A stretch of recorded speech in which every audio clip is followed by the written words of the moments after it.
Welcome in, Snyder Panther basketball fans, to another edition of Take 3. With us, as always, is head coach Jeremy Roush and super guest here, super sensational sophomore Micheal Eley. First coach the SAC girls and boys doubleheaders. Start off this Friday, which means the JV and the freshmen got started on Monday. Let's take a look and talk to Coach Dagger and Coach Marino on how those went. Well, with the freshmen, I thought that we handled ourselves when they made their big push. So I think they kept their composure, and Tyrese really led us. He had 15 points, and in a game where you only scored 24, that's obviously really big. Caden Hurst came in off the bench and provided a big lift defensively and really hit the boards very well. One thing we need to work on is just kind of trusting the system, being able to run the plays and know that it will work out when they do. And we're ready for our next game against Northside. For JV, we really touched on allowing no middle drives after our first game against East Noble, and I really thought the guys came out and made a concerted effort to not allow middle drives. I was really proud of the guys for that. We really need to work on coming out of the locker room, whether it be at halftime or start the game, with energy, with some sort of excitement, and really some toughness. I think we faltered on that in both games. And I want to give a shout out to Alonzo Derrick. In the first two games, he has 16 assists and 3 turnovers, which is a ridiculous stat for a JV player. A tremendous start there for both squads, as you just saw and heard. Tremendous work to start the season, Coach, for the JV and varsity against Wayne in the SAC. Now let's switch back to varsity.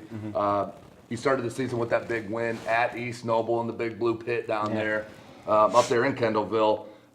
So your team really is rolling. You went very deep in that first game. What are the focal points this week in practice moving on to this SAC matchup? I think first of all, we wanted to establish the idea of, we played well, we shot well, but at the same time, there's definitely some things that we want to make sure we continue to improve on. Offensively for us, it's our flow game, and so we have 4 phases of offense. We call it go, flow, base, and set. And our go is if we get a stop, we just go, or we have a secondary offense in transition. Our flow is anything that happens after a play, or if a play breaks down and we're just playing, and it's also unstructured time. And so we want our guys to be able to play as much as possible in that unstructured, because that's difficult to guard against. Sure. And at the same time, it allows our players to make plays.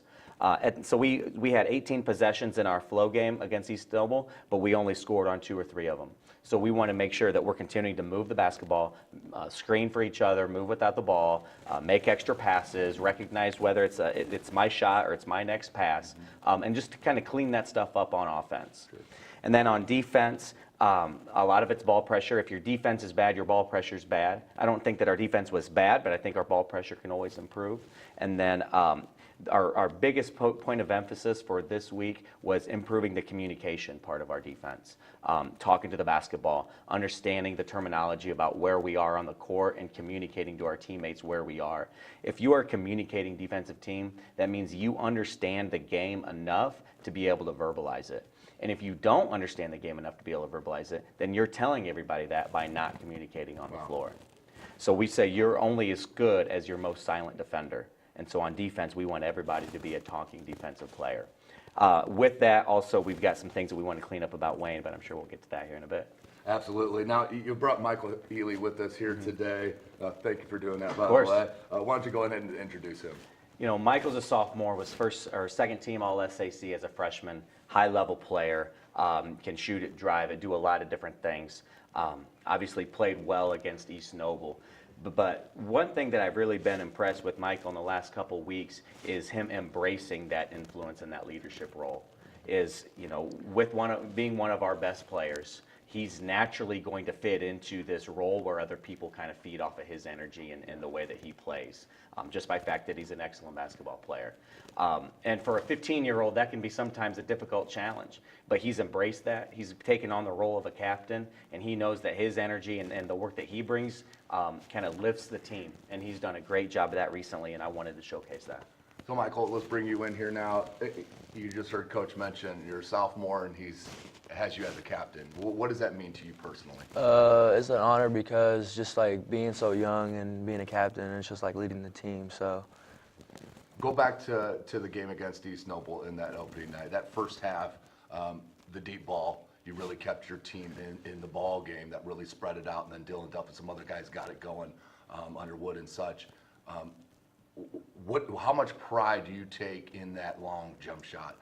How much do you work on it and that sort of thing? I get shots up every day, basically, probably 6 times a week, and just work hard and just shoot it. I just don't really think about it when I shoot it. I just shoot it. That's probably the best mentality to have. Yeah. Momentum here for the program, it's going well. I mean, since your freshman year a year ago, really rolling. What are some of the goals for the team this year? We want to win every game possible and win SAC, be the best team in that, and hopefully go to state. Now, last question here for you. The SAC Holiday Tournament, of course, is coming up in a couple of weeks, which SummitCitySports.com will have live.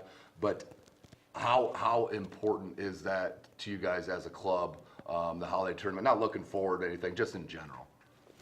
It's very important because they have us ranked first, I think, so we're just going to have to bring it and be ready for teams.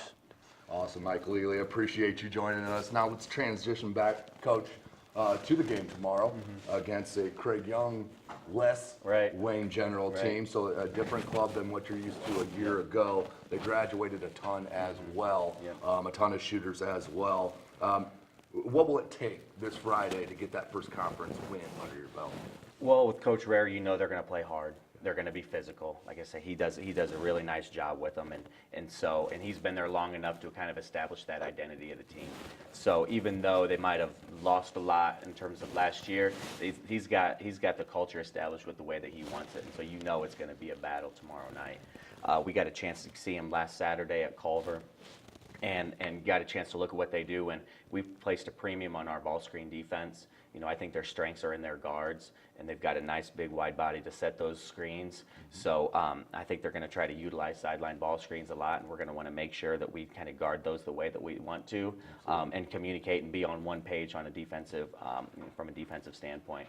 Offensively, I think our intent is to use our depth and as a strength of ours. We've got 10, 11, 12 guys that we can put in there at any time that we feel like can bring a lot of energy.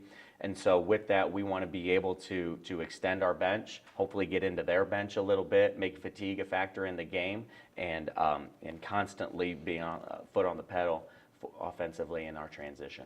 That's a pretty scary thought there from head coach Jeremy Rosh that he wants to get deeper. Bringing Cleveland's Craig obviously into the mix here Friday for that doubleheader, which will be live. I'll be here out at Snyder Hoops here to take and broadcast both games, girls and boys, this Friday starting at 6 p.m. on SummitCitySports.com. Micheal, thank you for joining us. Coach Rosh, thank you for joining us. This has been another edition of Take 3. Make sure you check everything out at SnyderHoopsBasketball.com.